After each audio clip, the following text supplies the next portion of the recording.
there could be a new planet in our solar system. And a journalist spotted something strange on President Donald Trump's hand, and phones in the UK are being stolen at an alarmingly high rate. In today's video, we're going to be reacting to some of the more strange and unusual clips that I could find on TikTok.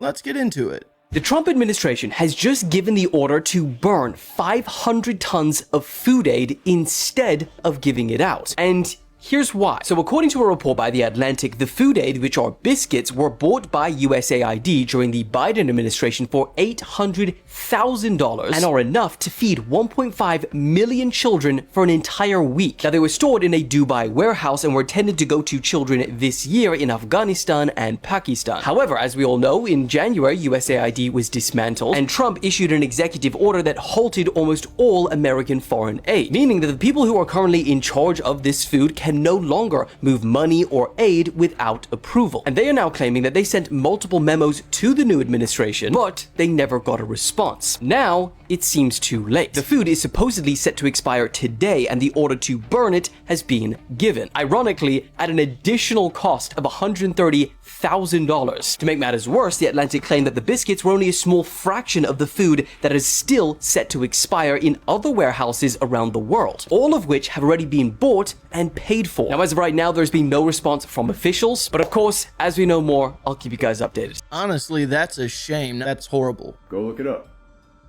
First they had like mountain lions leaving, like in a pack. Then they had all the bears, grizzly bears, which are solitary animals, are leaving in packs.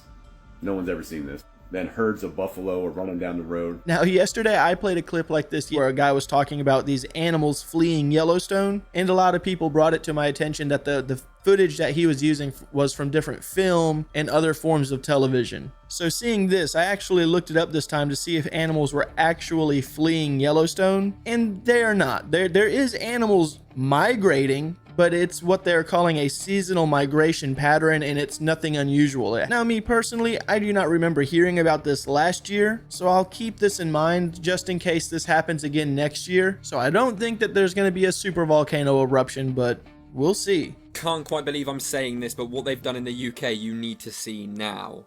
People are seriously freaking out after what this guy just did, but it could also change quite a lot. Recently, there's been quite a lot of horrendous things going on in the UK and London specifically. I'm sure a lot of you have seen what happened to Blue Stevens, RIP. Honestly, absolutely tragic in front of his family. Now, a lot of you probably know this guy, the business guy, Harry Stebings, right? Now, he put this statement out the other day, basically saying he walks for sort of 90 minutes a night in London, and in 15 minutes one evening, he saw 3 phones being stolen. And, like, this is just the normal scenes at the moment. Being the guy he is, when this happened, he initially donated £50,000 to this fund to try and do something pretty mad. As soon as he did, he got someone else called Tyler who doubled the money, and the pot's already at £300,000.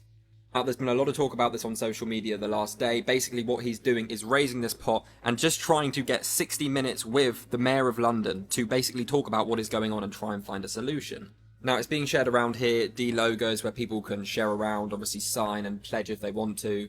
It's rising very fast, and there's been a lot of attention on this recently, so I will keep you posted and make sure to share about. Man, that's really crazy if it's that bad. Now, don't get me wrong, there's some parts and towns and cities that you don't want to go around here that the same thing will happen, if not worse. But the best possible solution that I could think of is if you're just holding your phone out and it's getting snatched out of your hand, maybe don't walk around with your phone out. I mean, that really sucks, especially if you're using it for directions. But if you know you're in a bad place that's probably dangerous, it's either best to avoid that place if you can, or if not, have all your stuff concealed. Less attraction is less attention. I mean, only if you can help it. Not everyone can help it. Some people have to have their devices out just to know where they're going. But yeah, overall, that's still really crazy. Hey, if you haven't done so already and you're enjoying the show, give it a like. And if you're new to the channel, subscribe. I upload a video like this every Monday through Friday at 9 a.m. And for everyone that's watching, I want to thank you guys so much for supporting the channel.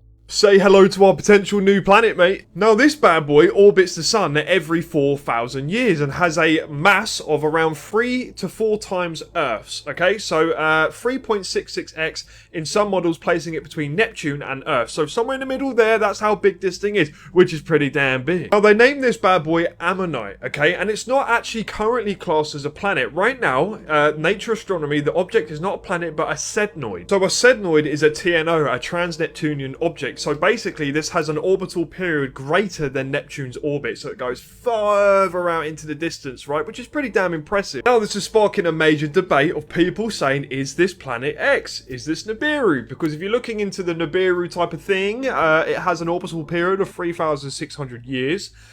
And people are saying, could this be it? Right?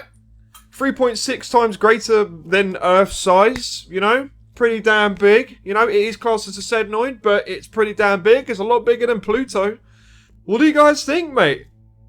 Bad boy inbound. I mean, overall, it's really interesting that there's some kind of new discovery out there, but I don't think it's really going to do anything for us in the moment, or ever, really. But it's still cool that they see something out there. But Utnapishtim, his family, and the contents of his boat survived.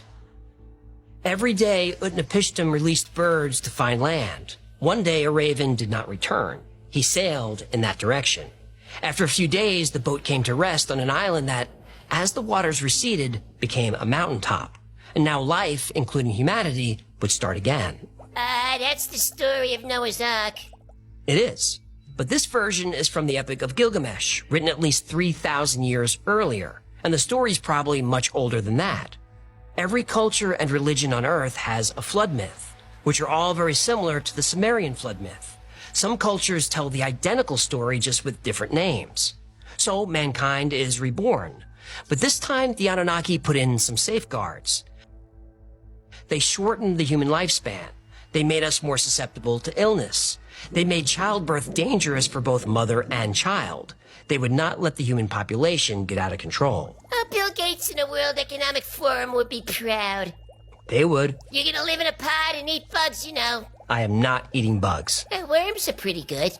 I like sushi. Your jibe cuts me, sir. It cuts me to the quick. A Switch 2 owner has been banned for playing second-hand Switch 1 games that he bought on Facebook Marketplace. And on top of all of this craziness, Ubisoft wants gamers to destroy all physical copies of a game once it goes offline. So if you go to GameStop and buy an Ubisoft game, and it's no longer supported online, the EULA that you agree to requires that you put it in a shredder and destroy it. On this channel, we usually talk about science and tech, and today we're going to be talking about tech with a focus on ownership and specifically software gaming ownership. Software as a service is all that gaming is now.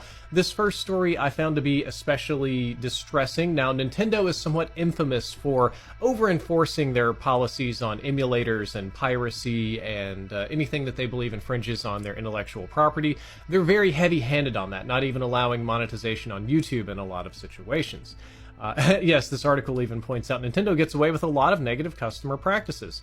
But Nintendo now has the ability to take your Switch 2 permanently offline if they detect you have used modified cartridges or modded or pirated games. It's a pretty common way that people will pirate a Switch game.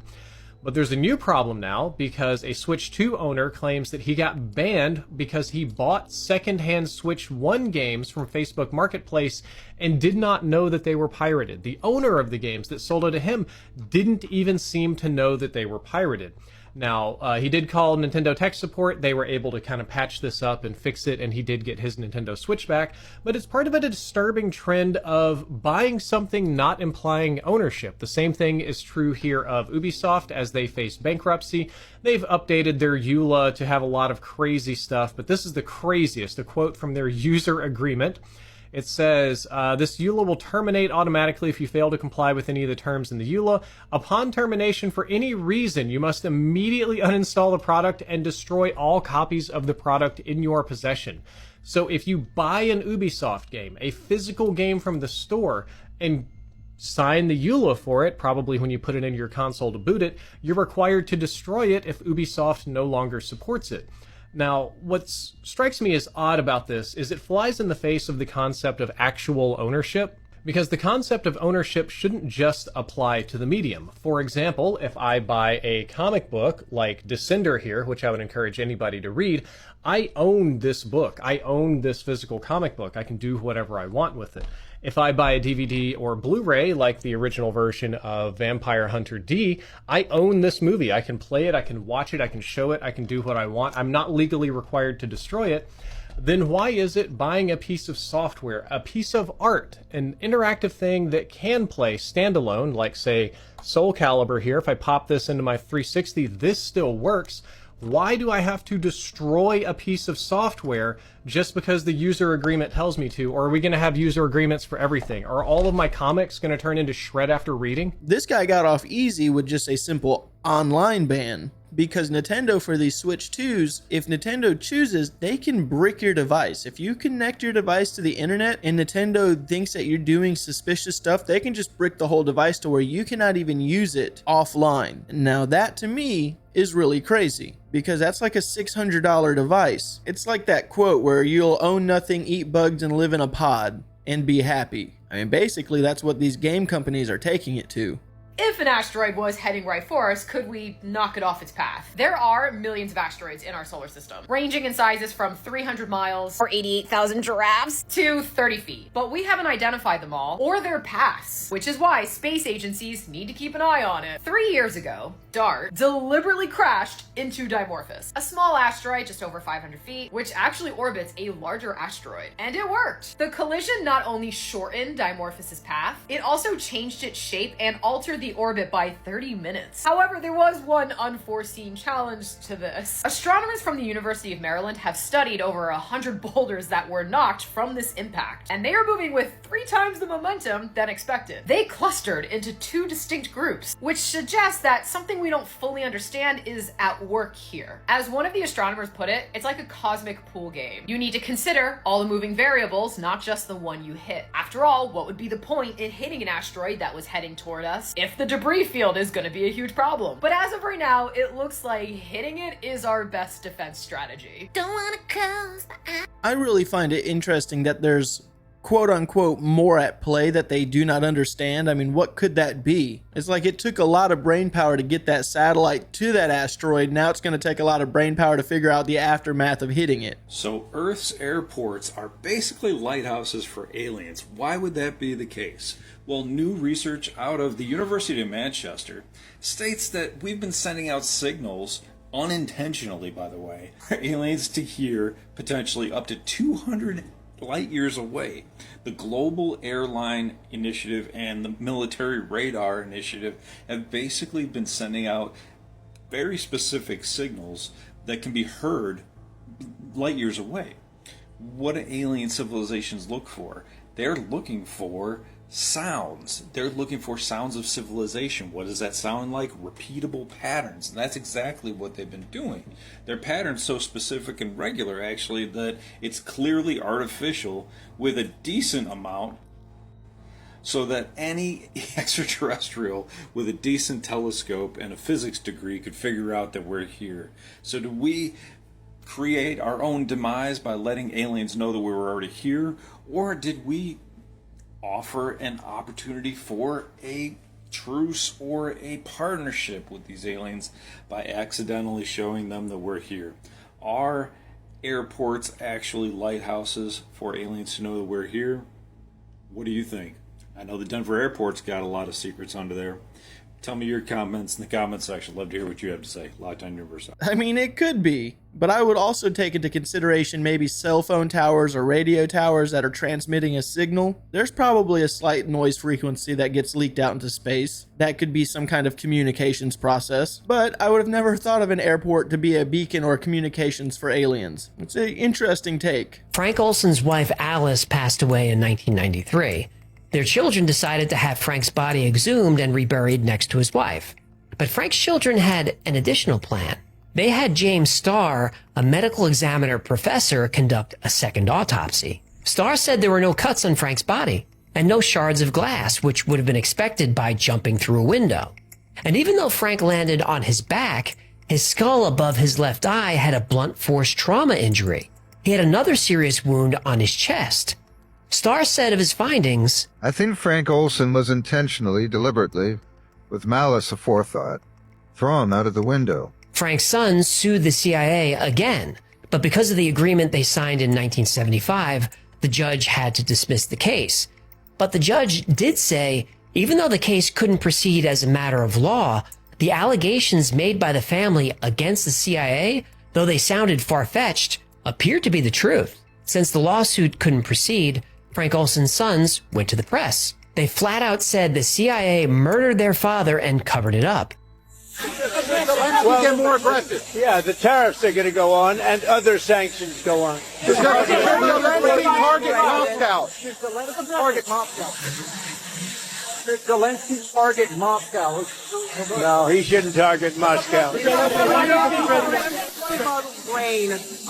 That's some pretty cakey looking foundation he's got on his hand. There's a lot of people in the comments saying that this is an initiation sign or a sign that he's in the Freemasons, or it's a sign that he moved up in the Freemasons. But apparently looking into it, Joe Biden also had a bruise on the back of his hand that they tried to cover up with makeup. Let me know in the comments if you think it means anything or if he just simply hurt his hand and he's just trying to keep it covered up. But you would think that they would put better makeup that's more suited for his skin tone. If they're not gatekeeping something down there, I don't know what this is. An amateur pilot just flew over Antarctica and is now being detained against his will. His name is Ethan Guo, and he was met with men in black suits upon landing there who placed him under arrest. Ethan was on a mission to raise $1 million for childhood cancer research by being the first person to fly solo over all 7 continents in the world. After journeying for over 360 days, the last continent on his list was Antarctica. He was flying from Chile to Argentina, performing an extended flyby of the Antarctic rim he was later planning on going to, when poor weather conditions forced him to make an emergency landing in a public airfield on King George Island in Antarctica. At first, he was met with the airport security team and firefighting staff to make sure he was all good, and they welcomed him into their base. Everything seemed fine, and he was even cleared to continue his journey after about an hour, when all of a sudden, men in black clothing came and arrested him as he was about to leave. They took his phone, strip searched him, inspected his entire plane, impounded it at a local hangar, and then finally placed him in a holding cell under guard supervision, denying him access to Wi-Fi or any contact with the outside world. Turns out, those men in black suits were the Chilean Navy, claiming he violated international aviation rules by submitting a false flight plan to Argentina and then faking an emergency to land in Antarctica. But as mentioned, this is a public airfield in Antarctica, which isn't owned or governed by the laws of any country in the world. And typically, emergency airplane landings grant you immunity from regulations and protocol to ensure your safety above anything else. Yet they threw all that out the window and placed him on a 90-day travel ban while they investigate, and now he's just stuck in Antarctica. And he can't even leave the facility he's in without being supervised by a guard at all times. Not like there's anywhere he can go, but he's now essentially being held hostage in the most remote continent in the world. Which begs the question, did he see something during his flight he wasn't supposed to and is now being debriefed to forget what he saw? Or does the Navy really just care about following aviation guidelines in Antarctica that much? I looked into this because I've been hearing about this on TikTok for a little while now, and yeah, it does say here that he did get arrested for landing in Antarctica. Apparently, he was accused by Chile for submitting a false flight plan and landing in Antarctica without permission.